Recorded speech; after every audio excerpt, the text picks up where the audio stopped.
from really little ones. I, in a previous role, worked with babies as early as 4 months old, all the way up until some of our older adults. I personally work with children, and I primarily work with school-age children, working on their speech production and stuttering skills, or working on their stuttering, not having them stutter. And then I also work a lot with children with autism, but sort of as a field, it's a little bit more varied than that, and there's opportunities to work with people across the age spectrum, either working on developing communication skills or rehabilitating communication skills if there's been a brain injury or a stroke or a neurodegenerative disease where there's been a loss of function, and then we work on helping to regain that function. I love what I do. I'm really passionate about it, so I'm looking forward to talking to you all today a little bit about my journey. After my time in Guelph, I went on to the University of Toronto and studied speech-language pathology there in a master's degree. So that was sort of my process having left undergrad.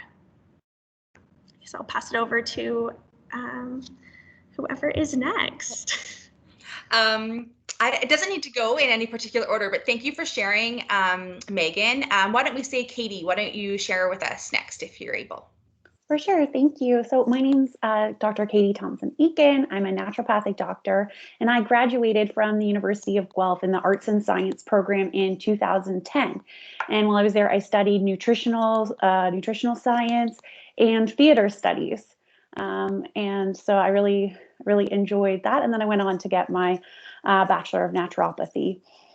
And what I do as a naturopathic doctor is I am in private practice, which most naturopathic doctors are.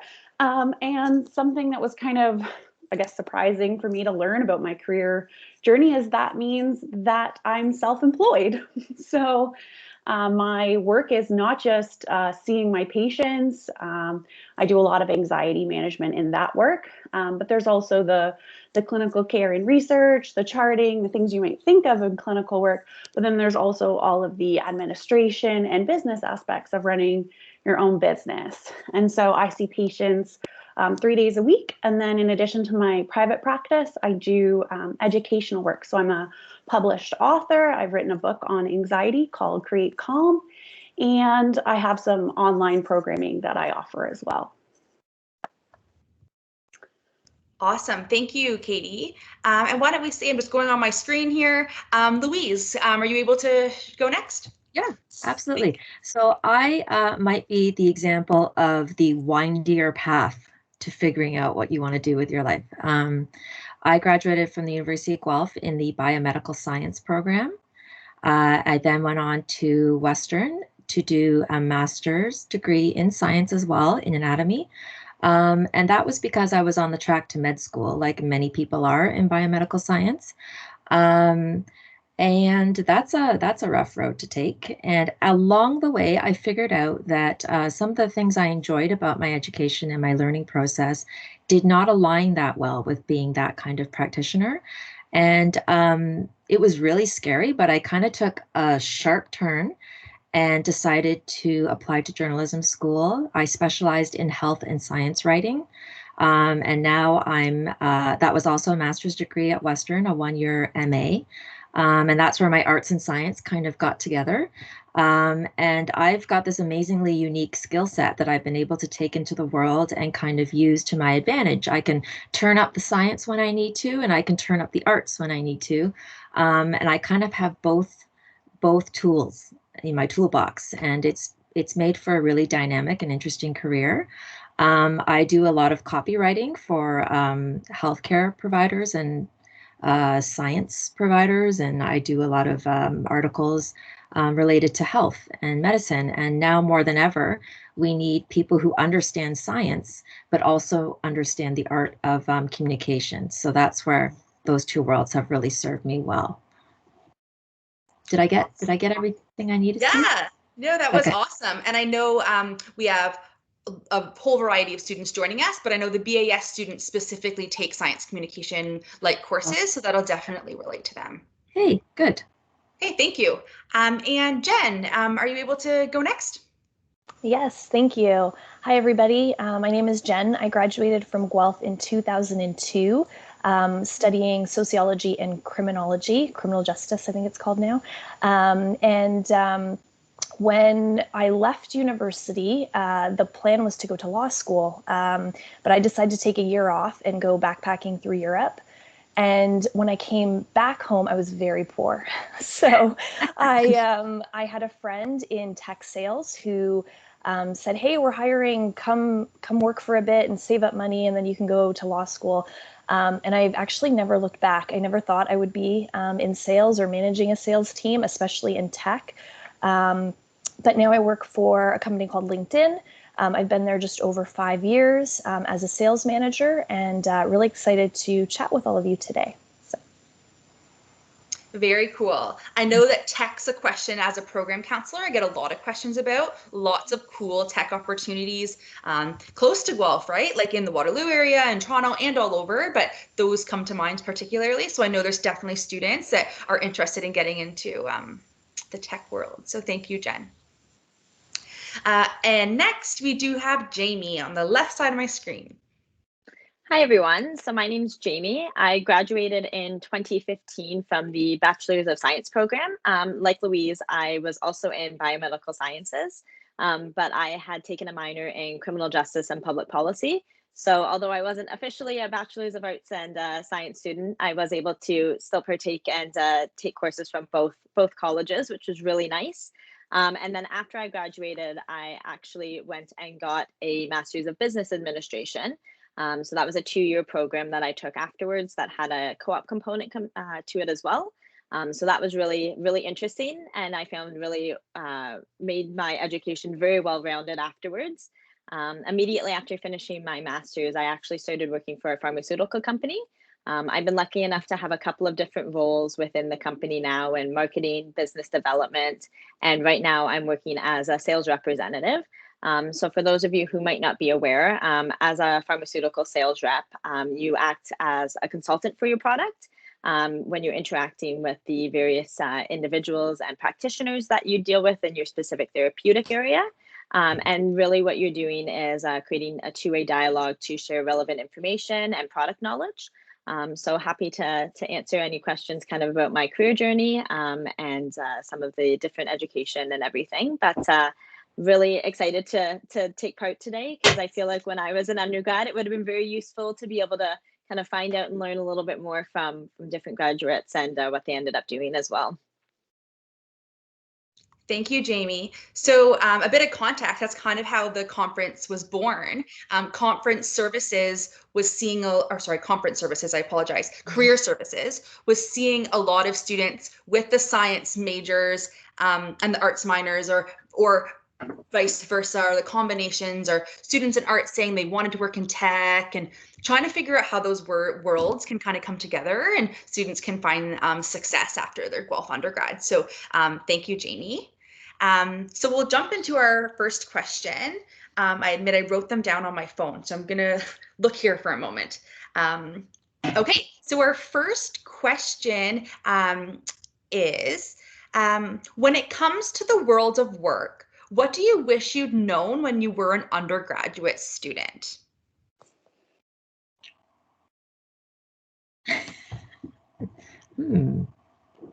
It sounds like a lot of you, and even maybe to prompt a little bit, had different plans when you were an undergraduate student. Like it wasn't necessarily as linear as you had thought it might be. So maybe you can take it from that lens. Like what do you kind of wish you'd known about like entering the work world? Yeah, I think for me, I did have another plan. And I think today, I think when I was in undergrad, I just saw like this vertical line of where I wanted to go. And careers today are very much, like I like to say, a jungle gym. It's not a ladder. It's really normal for people to get different experiences and try different things and kind of branch out and do different opportunities. In my career, I've done sales, I've done sales enablement, which is coaching salespeople. I've been a sales leader. I've developed leadership programs for managers. So it's kind of all over the place. And each of those roles has given me skills and competencies for the future. So I think don't ever think of your career as just a vertical straight up. It can be all over the place. You can go from manager to individual contributor and back to manager, or however it might be. So if I can interrupt, to same thing, it's not vertical. Entry-level jobs are actually have the gift of giving you time, if that makes sense. So I took my entry-level job right out of graduation just because I needed to start paying back my student loans and kind of moving on to the next phase of my life. It wasn't extremely challenging. It wasn't maybe what I saw myself doing 10 years from now, but I took that opportunity and that stability to explore my creativity. Sometimes we think we need to get to that super awesome, dazzling job because we spent all this time in school. You don't. You can go into your entry job, get that, paycheck, but then keep learning, keep growing. So I took a night class while I was doing my entry-level job in publishing, just because I knew it wasn't where I wanted to land forever, but it gave me the stability to keep exploring and keep being curious and keep taking a class here and a class there so that I had the time to build up a skill set and be ready for that next level job. Does that make sense? Mm-hmm. Mm-hmm. Definitely. I think there's a lot of pressure, and for those of you who are in fourth year, you're probably hearing a lot, okay, you're going to graduate soon, fourth and fifth year, what's next? What are you doing next? What's the job? And there can be quite a tendency for folks to jump into grad school if they don't know what it is that they're going to do. Then they're just like, okay, I'll just do more school because then I have an answer to that question. And so I would encourage you to, think about what it is that you hope to get out of grad school, if that makes sense for you at this point in your journey, or if, as the I think you might have muted yourself just a couple seconds ago by accident, Meg. Oh, oops, thank you. Or if taking time to explore is more important. And this is from someone who did, in fact, jump into grad school, that I would say that. And, I'm really, really happy with my career, but I had assumed starting grad school that most of my colleagues would be my age, and then I found out that I was in fact in the minority, and they had done all kinds of really cool jobs and experiences and traveled and tried new things and brought some different skills to our profession, and I was left feeling like I probably should have done that. So I think that that's really important to keep in mind. And then also, as you're doing some of that searching, thinking about career, but also the kind of lifestyle that you want. And if you want the kind of job where, you're going to be working those sort of set hours and not have work in the evenings, or if you want something that's a little bit more dynamic, a little bit more changing, if it's gonna, mobility options. So thinking about, your life and your values and how a job might fit into that. That's a very cool point, Megan. I actually just was listening to a podcast yesterday, and they were saying that a lot of people think what they want to do and then they figure out where. Well, it's becoming more popular for young people to think where they want to live based on family, based on travel or big city or rural, and then finding the what afterwards. Yeah. But definitely values will be a big piece in students finding their next steps for sure. Does anyone else want to jump in on that, or should we go to the next question? I'll share. Sure. I think one of the things that I mentioned in my introduction surprised me about my career path was the entrepreneurship part of it.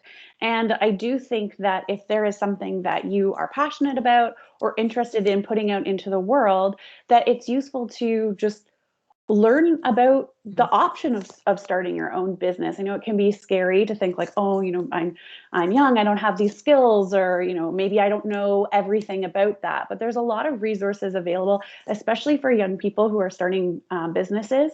And it's definitely a career path that I wish I'd considered sooner, or just learning about sooner. And rather than in my student jobs, I worked as a server. And so all of my work experience was focused around, making money. And that's important too when you're in school. But it's also important to explore different workplaces and different ways of making money. And I wish I'd considered that sooner. Thank you for sharing. I'm actually going to take this opportunity to ask questions directly to Dr. Thompson Aitken, because we have lots of questions about your naturopathic schooling. So specifically, where did you get your Bachelor of Naturopathy and how long was the program? Is the first question. Yeah, so I got my Bachelor of Naturopathic when I graduated. It was called a Bachelor of Naturopathy. It is not named that anymore, but it's the same degree. It's a 4-year postgraduate program, and I took mine at the at the Canadian College of Naturopathic Medicine in Toronto. So it is one of 2 colleges in Canada and one of, I believe, 5 in North America that you can go to after an undergraduate degree. So it is a postgraduate degree, even though it's a bachelor's, which is common in healthcare. And then from those 5 schools, you can write your licensing exam, become a registered healthcare professional. In Ontario is how the licensing works. Very cool. And then one other question that they have about this is when you did start to think about running your own business, and then maybe before then, what jobs you had and what specializations you maybe took within naturopathic medicine. For sure. Yeah. So when I was studying naturopathic medicine, I did some extra. So I was on a specialty shift, it's called, or a focus shift. We don't use the word specialist because that's owned by the College of Physicians and Surgeons. And so in healthcare. And so we call it focus. So I did a focus shift on pediatrics and children's healthcare. And then when I graduated, I found a clinic to be an associate at in the city of Guelph. But I was never an employee. So I immediately became self-employed, like honestly by surprise. So, I thought, I'll find a clinic to work at, which is a real thing. Like I did find a clinic. I didn't have to open my own physical space right off the bat. But immediately all of the responsibilities of what's technically called a sole proprietor, fell to me. And that's like, deciding how much I'm going to charge, managing my own business finances, and figuring out how to pay myself from what comes in, and then covering my costs of business. Mm-hmm. Thank you for sharing. It sounds like there's a student joining the college in September, so that's very exciting. Okay, I'm going to ask the next question to the group. Let me pick. I'm going out of order because we kind of answered some of them. Okay, what's one way you think current students or soon-to-be grads, like thinking 4th years, can improve their job prospects upon graduation? So I can start off. So one of the things that I felt was really helpful for me was the amount of involvement that I had while I was at Guelph. So especially for some of the students who still are in, 2nd or 3rd year, I had actually participated in both my major's student association as well as sitting on my college's student council as the VP of Finance in that position, and with the student association in various roles over my 4 years. So for me, I found that was really helpful to be able to speak about different experiences, especially during the interview process. So when I was, asked specific situational questions, I had a broader resource to draw upon to be able to demonstrate that throughout the interviews. Similar to what Katie was mentioning as well, trying to find some of those different types of work environments as well, not necessarily just serving, which I did have a lot of experience with as well. So I found that that's been really helpful. And it also gave me an opportunity to, I think, pick up a lot of transferable skills that were really useful, especially when I was first entering the workforce in some of my first couple of jobs. Just getting familiar even with, different Excel documents, working as part of a team, having to think through and work through different projects, hosting different organizations. So I think that if there's an opportunity to be able to get involved with different programs across campus or even outside of campus, I think that can really help you to not only stand out in your applications, but also just be able to kind of help with the transition a little bit as well. Thank you. That's awesome. I was also very involved in undergrad, and I think that that's a lot of like my, not only what I can speak to in interviews, but also I think we sometimes forget how important connecting with others and meeting others and unintentional, I guess, but networking is. Your network will be a huge part of your adult life, and getting involved in campus can definitely help with that. Yeah. Oh, sorry. Go ahead, Jen. Thank you. I was going to say, like, I know I work for LinkedIn now, but I haven't always worked for LinkedIn. And networking is so key. When the first job I got after coming back from Europe was through a friend, through a network. Not that this is like a promotion or anything, but I definitely recommend, building a profile on LinkedIn, apply for internships, build your network, participate in groups and conferences. You can do a lot of stuff virtually and for free now. So that's key. If there's a field or industry that you're interested in, go on there, find a group, find conferences or events that are happening. There are also a ton of opportunities to showcase your own thought leadership and your own, like, what you're actually thinking and doing now. So you can use social media as that platform. And when recruiters or hiring managers see your social media, they can see what kind of person you are, what kind of thoughts you have, and that you do have this thought leadership for your next role or within your career. So I definitely highly recommend networking and then using social media, social platforms to get your brand out there. Definitely, that's a really good tip. I know that a lot of undergrad students are becoming active on LinkedIn, so making sure that it's more than just a few of your job titles, but engaging and like showing your personality is definitely like a huge thing for young people as well. So I'll go to the next question if everybody's ready for that. So this one is about being job ready, I suppose. So did you have difficulty getting a job? And what are the key skills required for your job? I can start again. So for myself, I was really fortunate. I was able to land a job before I'd actually finished my master's degree. So I started, it's a little bit different in our program with the MBA. They're really focused on trying to help us to find jobs throughout the program, especially in our second year. So I probably started the interview process in about September of that year for a couple of different positions, because a few of the roles that I applied for actually start their recruitment that early in the year. But I actually ended up finding the job in the company that I work for actually through the school. So there was a lot of different companies and organizations that would actually come and do information sessions to us. And I would try and attend as many as I could, as often as I could.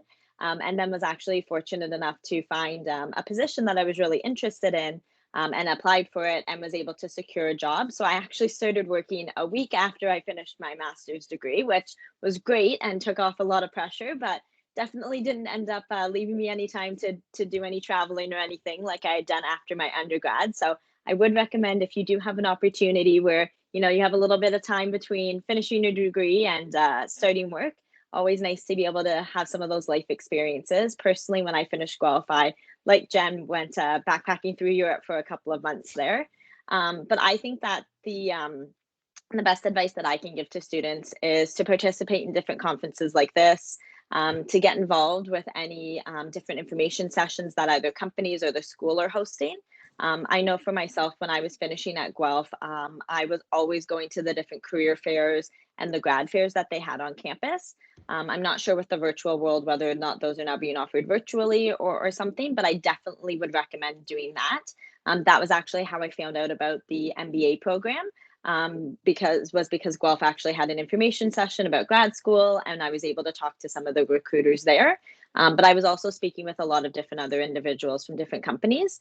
I found that it helped me to start to think about what I wanted to do, start to figure out what I actually needed to put together for my different applications, and just got me starting to slowly start to think ahead. So I'd say if you're in your fourth year, definitely never too late to start to kind of look into those things, and just to kind of keep your finger on the pulse, reach out to the different program coordinators as well, career services. There's a lot of resources at the university that can be really helpful for you as you go moving forward with this.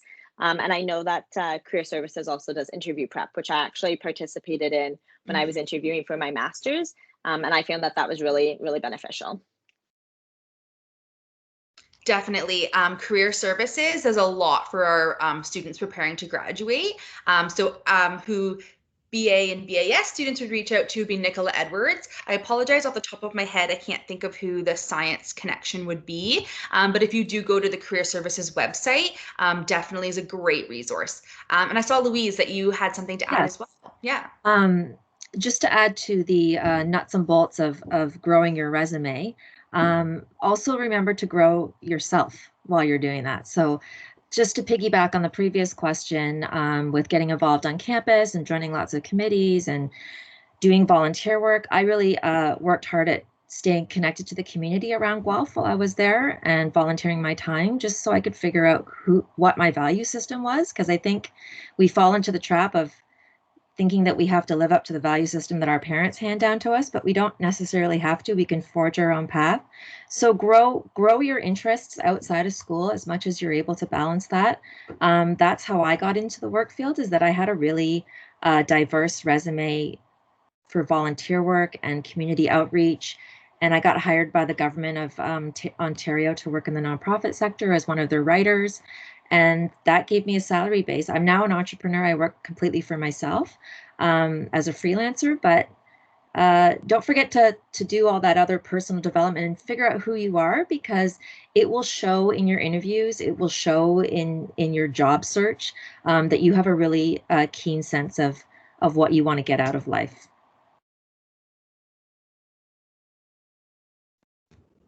Thank you, Louise. Oh, go ahead, Megan. Oh, you're muted, Meg. Oh my goodness, I keep doing that. Sorry. In terms of finding that first job, I would say it wasn't hard for me to find my first job. It was a little bit harder for me to find sort of the right job, the job that I wanted to stay in long term. But if you are willing and able to be flexible in terms of location and setting, that can be a real benefit in terms of landing that first job, which is going to help you land the job that you actually are a little bit more keen on a little bit later on. So there are lots of job opportunities, especially, if you're looking at, healthcare, social services in areas of the province and areas of the country that are less densely populated, less well serviced by resources. So if you're in a position where you're able to be flexible about location and able to move around, then I would encourage you to look into that, including sort of right after undergrad. If you're looking at jobs, if you're looking in Toronto, you might be competing against people who have a fair amount of experience, but if you're looking a little bit broader, then you might have some more luck with that. So if you are, keen to start working and making money right away, which is a real reality for some people, that's something that they need to do, then if you're able to sort of widen your scope, then that always helps. That's good advice. Yeah. Thank you, Megan. So I'm going to go on to the next question, but I first want to highlight to our science students that Julia Leary is the career services support that you'd be reaching out to if you are a Bachelor of Science student. So my apologies for forgetting the name there.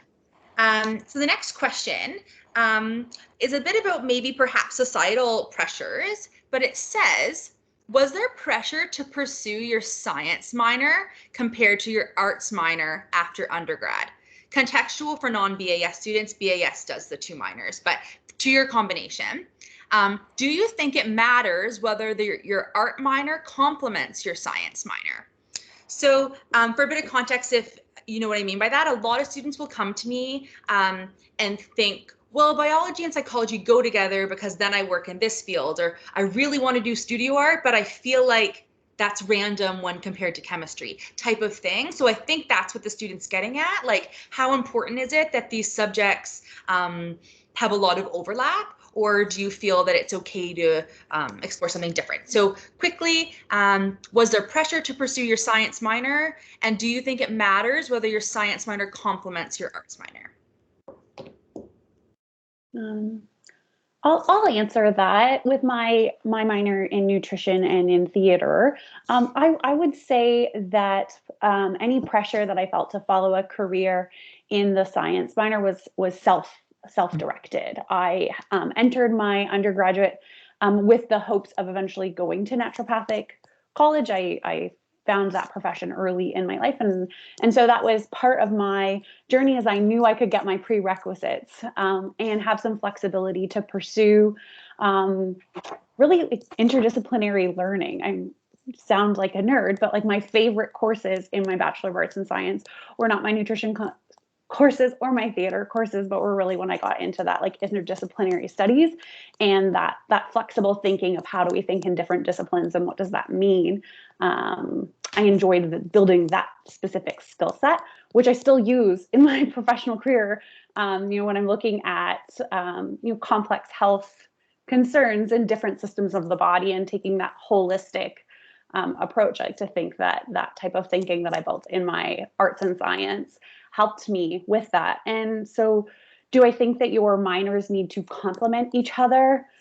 No, because it's all about your personal learning and development. And I don't think that I would be, the person or the naturopathic doctor that I am today if I'd not pursued my interests in theater and the friends and the networks that I made through there and the learning. And I was surprised as I moved through school the ways I was able to interpret and bring together. I did a whole essay in my fourth year on theater space and creating healing spaces or transformational experiences, and experimental theater artists that were doing that. And you wouldn't think that would have anything to do with healing when you first start studying, classic theater studies. But as you take upper year classes, there's more of an opportunity to say like, well, what am I passionate about, and how can I learn more about myself and that field and build my skills in really whatever you decide to study. Mm-hmm. Thank you for sharing. Yeah, Louise. I think it's a huge asset that you have these two, like I've already mentioned it a little bit, but every job and every life experience and every new experience that you explore, you have the opportunity to turn up the science where that works or turn up the arts where that works. And you always have those.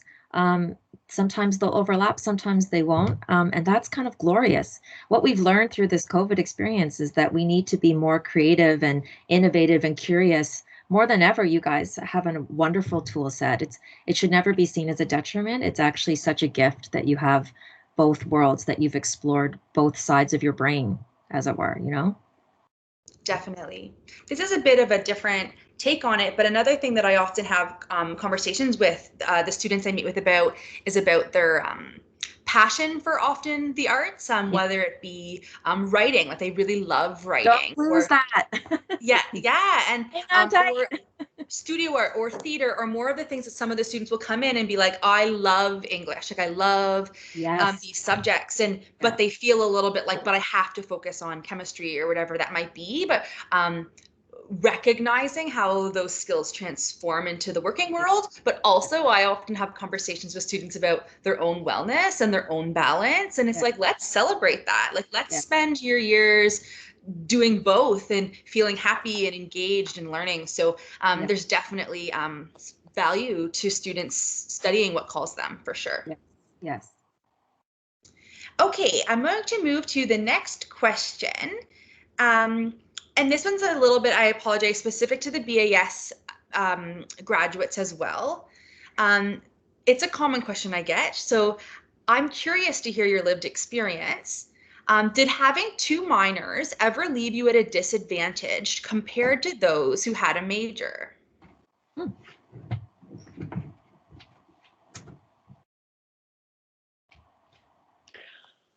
Personally, I can't think of a single situation where someone said, like, where I didn't have a major and it held me back from a career or a professional. Maybe like a socially awkward moment, sure, where I was like, oh, actually, I took interdisciplinary studies. But then you just take the conversation, just like veer over off off the path and ignore the fact that you maybe don't have the expected answer to the question, but professionally, no. Mm-hmm. And maybe Megan could speak to that too, if you're able to, Meg.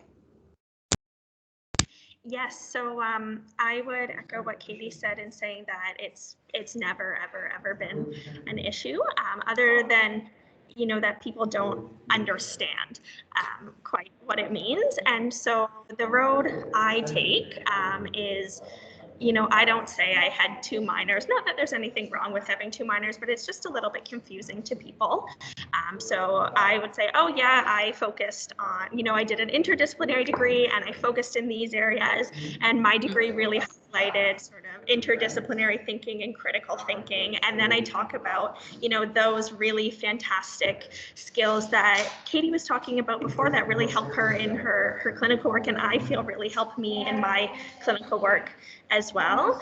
This is a little bit hyperbolic, but in the job world, what you did your degree in, it doesn't not matter at all, but it's not actually as important as the person you are and the skills you bring to the table and the knowledge you bring to the table. So, don't get too bogged down with the labels. Mm-hmm. Thank you, Megan. That's a really good point. I can share that when students come to my office, I think the concern tends to be applying to postgraduate degrees, what they're supposed to say that they're in or studying. So similar to yourself, we talk a lot about maybe that they studied arts and sciences and interdisciplinary degree specialized in these areas kind of thing. I don't know if there's anything to add to this, but another question that we did have was how you talk about, how you explain BAS to someone that you're talking to. But I do think you guys covered that, unless there's anything you want to add. All right, perfect. We will move on to the next question. Okay, so there's actually one specific to you, Megan. Could you please explain your experience when applying to a speech language pathology program? And could you briefly explain your experience at U of T's program, example, clinical trials? Sure. So for the speech language pathology program, there is a handful of programs sort of across the country that offer it. So there's probably 7 sort of across the country, 3 or 4 of which are in Ontario. And generally, so I studied psychology and NAN, so nutritional science, which isn't that related to the field of speech language pathology, but I was able to sort of satisfy all my prerequisite requirements within the interdisciplinary nature of the program. And I think as a program and as a profession, it's quite interdisciplinary in terms of areas of focus and study. Depending on the program that you're applying to, some of them really like to see a lot of experience in the field, so doing some volunteering and shadowing experience. Other programs are not so concerned about that and are more interested in sort of your thinking skills. There were interviews for the program, so I did participate in some interviews for that, as well as written statements and reference letters. So a pretty traditional sort of graduate school acceptance or interview process. In terms of my training at U of T, so it was what's called a professional master's program. And what that means is that it's a little bit different from a research master's in that you don't have a thesis or a major sort of research project that you're working towards. There are opportunities to participate in research, but that's not sort of the area of focus. And so I had a combination of coursework and clinical placements where I was out in the field working with speech language pathologists at various hospitals and community centers within the GTA, as well as external to that. So we would alternate from being in class, learning the relevant coursework, and then being on placement and working on developing our clinical skills, and having those patient and client interactions and developing our skills in that way. And it's a really awesome way to learn because you're able to learn the academic side of it and then immediately have a time to practice it and to develop your skills with supervision. Thank you, Megan. That's actually something which is interesting for our upper year students that are thinking about post-grad programs to think about. I think you use the term professional master's degree, and I often talk to students about there's kind of like the professional route that gets you like a very specific job, like afterwards you are an occupational therapist or afterwards you are a speech language pathologist. And then there's some that are more studying and doing research, and maybe, I don't know if there's a correct term, more of an academic master's that's focused on academia and furthering knowledge in that field. But I actually have a question specific for Jen. And I lost it for a moment, but the question, Jen, is that tech is a hot market to work in. I worry my lack of computer knowledge would hinder my application. What are they looking for? Yeah, that's a good question. And I took one computer class at Guelph. And back in the day, didn't really know anything about computers. So I would say, depending on what you want to do, obviously, if you want to be a software engineer or a developer, you're going to have to get educated and learn code and get more technical.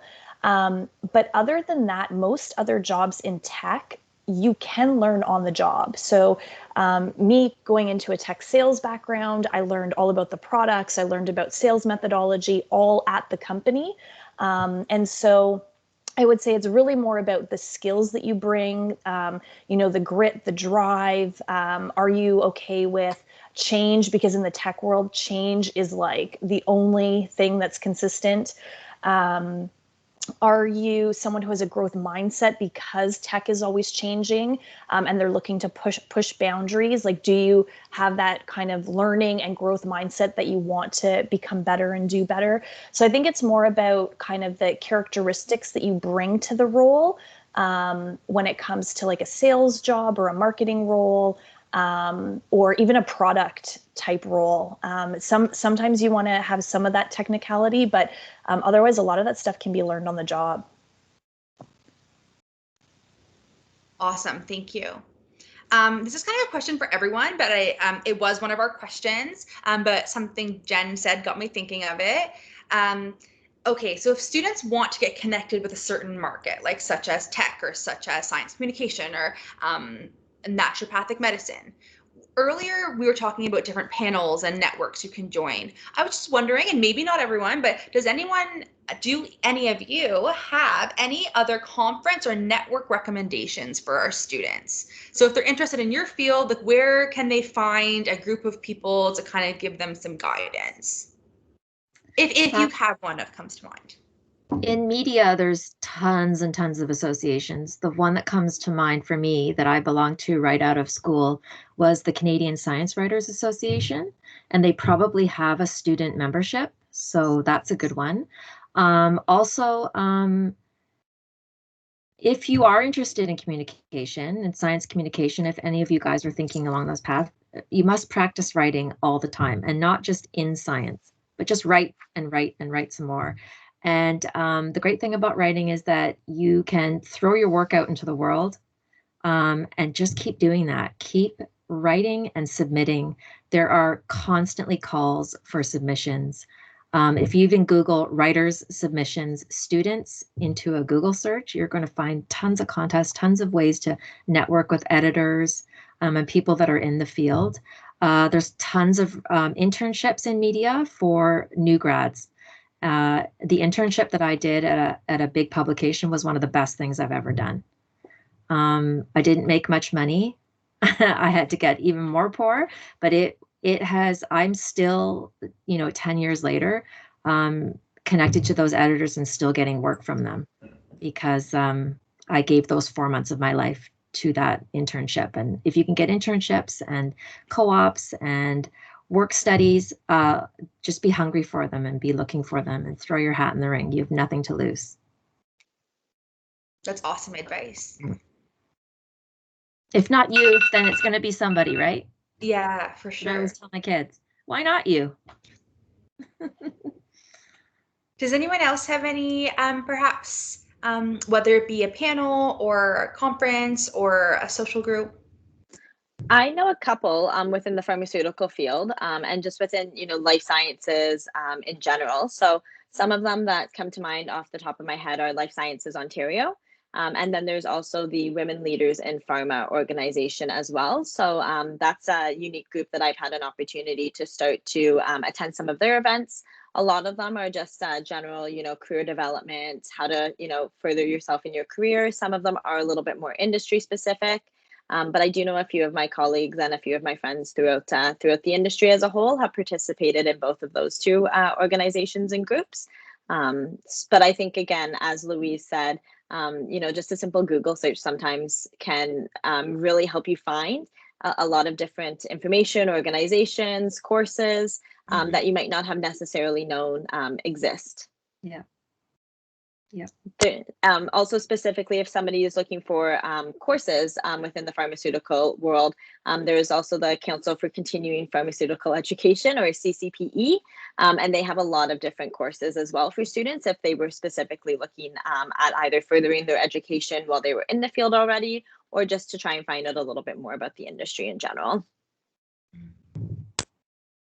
Thank This you. is a bit of a more broad suggestion, but there is lots of interesting sort of professional and research-based dialogue that goes on Twitter. So if you're interested in doing some professional lurking and seeing what people are up to, what they're interested in, what they're talking about, what sort of the buzzy topics are within a particular field, it is worth checking out Twitter. I personally had to reactivate a Twitter account that I hadn't used since high school, and then it was like, oh, this is so much better than what I had been engaging with previously. So use the hashtags, kids. Use the hashtags. Twitter is amazing for networking. It's absolutely phenomenal. And so is LinkedIn. I actually write a lot of content for clients on LinkedIn, and it's fantastic for networking. Mm-hmm. Thank you for sharing. And this is more just me in my university context, but if you do have a specific career in mind, I find joining their student club actually provides a lot of access to professionals and conferences and panels as well. So as an example, I know that I'm forgetting the name of it exactly, but the med school interested student club at Guelph, like a lot of students that come to me are getting a lot of like personal statement tips, interview tips, like talking to doctors, like through that club's networking. So definitely worth checking out some of those opportunities as well. So I actually have a question for Louise and Jamie. What has COVID taught you about the importance of science communication? Ooh, who's going first? Whoever would like to. You have different lenses on that, but I'm just curious, like you both work in fields that COVID would be a hot topic. And of course, people are getting their information from different sources. And I'm curious what you think of that. The importance of science communication. I've never felt a greater responsibility than I have in the past year to, oh gosh, I don't want to get deeply philosophical. I think we have such a great responsibility to good journalism right now. With the immediacy of click and the lure of clickbait, headlines can cause a lot of confusion, a lot of division. I think I've never been more proud to have the skill set that I do. I'm curious. I'm a lifelong learner. That comes from my interest in the arts and in writing and reading. And then I have this really solid science base that I got at the University of Guelph that's stayed with me. You don't lose those skills if you continually use them in your everyday life. And now I can apply them to work. I think I feel very lucky that I took that chance and explored the artsy side of me because it's serving me well right now. We need responsible journalism more than ever. That's how I'm going to end that. I'll let the next speaker go. Yeah, thank you. Jamie? So I definitely say my what my job looks like has definitely changed and evolved over the past year, and is obviously constantly changing and evolving, especially as we enter different restrictions, lockdown lifts slightly. So I would say it's very similar to what Louise was saying, where it's just staying curious, really tapping into some of those skills that you've either started to develop with that arts background. And just being very cognizant of how you're communicating with others. I've moved a lot from being face to face with people to now being in a virtual environment where I'm making phone calls, sending emails. So it's really just, I think for me, in terms of the communication style, is just being flexible as well to different people's preferences, different people's preferred communication style as well, and just constantly persevering, trying, really having a lot of that learning agility throughout the course of the year to be able to kind of figure out what's next and what's working best for this current situation. And then also, I think too, just having a lot of resiliency as well. I know that this year has been difficult for everyone, and we're still all constantly adapting to what our shifting new normals are. So I think it's also trying to find different ways to be able to re-energize yourself throughout the course of a day or throughout the course of a week. I think that there's a lot of importance to be said about that, reaching out to teammates, friends, family, just trying to find out how you can best perform in an ever-changing world as well, I think is really important for me, to kind of continue to improve my communication in my day-to-day job. Thank you. I'm sure, and I'm projecting this, but I'm sure your industry with pharmaceuticals and perhaps I assume vaccines live in there are greatly relying on Louise's industry to be able to share in layman terms and in a way that the general population understands just exactly what your industry is doing. So it's interesting how many of these would work together as well. Okay, so we are just wrapping up here, but we do have a few more questions, and some of them are great questions, and one specific to Louise that I'm sure that the student would love to have answered as well. So perhaps there might be different ways that students could reach out afterwards, whether that be through LinkedIn or maybe an email. I admit this is something I probably should have asked ahead of time, so learning curve moment for me. But we'll have someone be able to provide some contact information for you folks if that's something you're comfortable with, because we do have students that are still super eager to learn more about the industries that you are in. So thank you so much for coming today. So I guess that kind of wraps up, unless maybe we'll ask our last question for Louise. It's the last question we have, and then I'll say thank you to everyone. And I so appreciate you coming, and I know the students do too. These questions are the most common questions I get as a program counselor, and definitely having your expertise is super helpful. So I was wondering if Louise could speak to her experience working in the media/journalism industry in terms of how the media landscape is constantly shifting and evolving. It is indeed, and it definitely has highs and lows. Like Katie said, I am an entrepreneur now that I'm a freelancer, and that's kind of the way that media is moving. There are a few select lucky folks who get to be hired full-time as columnists at big media publications, but even that is quite precarious. It's a constantly moving landscape. It's not the kind of job or career you go into if you want like rock solid stability and predictability, but I don't. I like having to pivot and change and morph and kind of grow as a person to keep up with what's happening. You have to be a good hustler. You have to be a good networker. You have to be willing to put yourself out there, and you have to write, and write some more. You don't just have to write for your own publication. That's the wonderful thing about media, is you can be writing fiction, you can be submitting poetry, and you can be working your day job, writing LinkedIn profile. I spend my 9 to 5 writing LinkedIn profiles for biotech companies, but then in the evening I might be writing a fiction piece. I'm always working on my craft, and working in a constantly fast-paced, evolving industry like media pushes me to be continually creative, and I would not want any other kind of life than that. It's hustle, it's work, but it is also invigorating and exciting because of that. Don't be afraid. I hope that answers your question, Sarah. Yeah, that was a philosophical. No, guess. it's good. You can find me on LinkedIn. I would be happy to talk with you in more detail about the different kinds of media publications I've worked for. Any of the students, if you want to find me on LinkedIn, you're more than welcome to get in touch with me.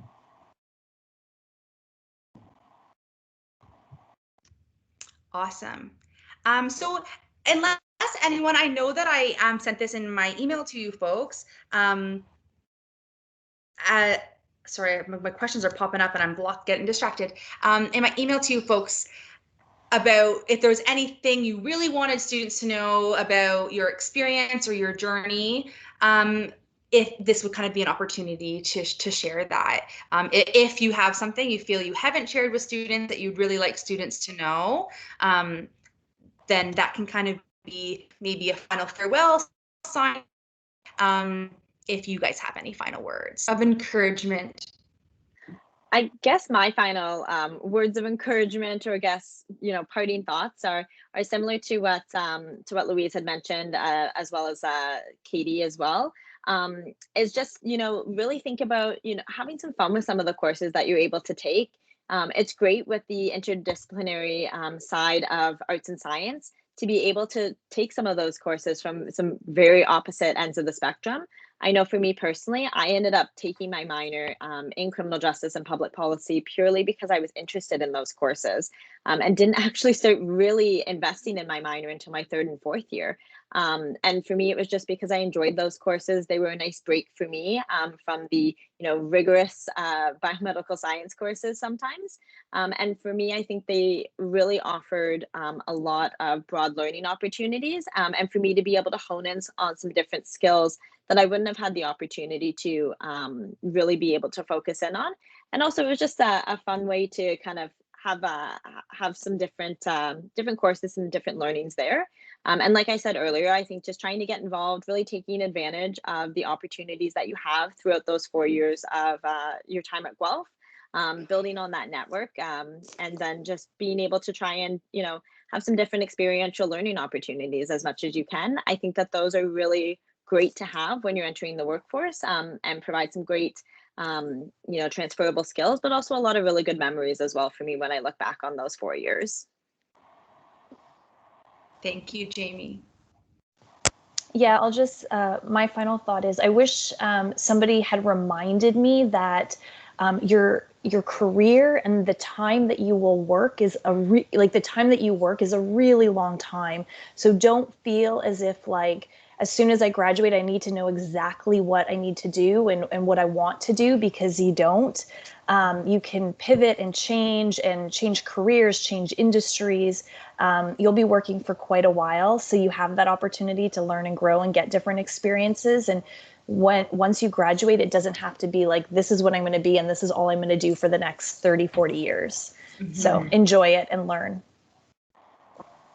It's a really good point, Jen. I think that for context, I used to be a high school teacher, and it makes sense even for the age, but I think our students are very like, I'm a teacher, I'm a lawyer, I'm a doctor, and that's not the case for everyone, and people change careers at 40. So there's definitely allowing themselves to have that flexibility, I think can open more opportunities, because there are the opportunities there if they let themselves see them, for sure.